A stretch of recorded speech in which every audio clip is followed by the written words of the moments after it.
Cirencester agricultural market, barbs about Brussels are traded almost as often as the livestock. Farmers I've spoken to have said to me that they want to be out of Brussels, they don't like Brussels. It's like being back at school with a headmaster telling you, you cannot do this and you cannot do that. Why can't we just have it a lot simpler and just run farm and let farmers run the farms? But despite providing farmers with vital funds to rear animals like these, many feel penned in by the EU and are flocking to the Leave camp in the referendum, even if it'll cost them dear.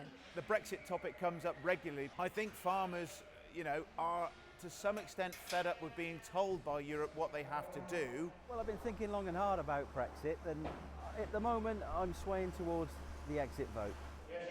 Farmers have had a love-hate relationship with the EU for more than half of a century, since it introduced the Common Agricultural Policy, a system of subsidies which has been blamed for distorting the market, creating food gluts and swallowing up 39% of the bloc's budget for a sector that makes up less than 2% of its GDP. It was set up for food security, make sure there's food on the plate and make sure nobody went hungry. We are now in 2016 and farmers think that the agricultural policy, the reform itself, has actually outrun itself. But turning its back on Brussels could ring in some rough times for Britain. And stop me over those 70 boy, get on, Johnny. On the line, more than $3 billion its farmers get from the EU each year.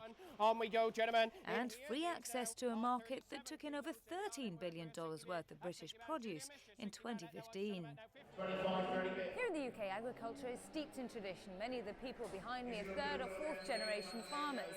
And whilst they might have come here today to buy or sell cattle, pretty soon they're going to be taking a much bigger decision, whether to stay with the status quo or to take a financial leap into the unknown. In or out? Whichever way the vote goes, debating its future in such a public arena could leave Britain branded the black sheep of Europe. And for most of these farmers, well, they're just fine with that. Santos, CNN Money, Cirencester, England.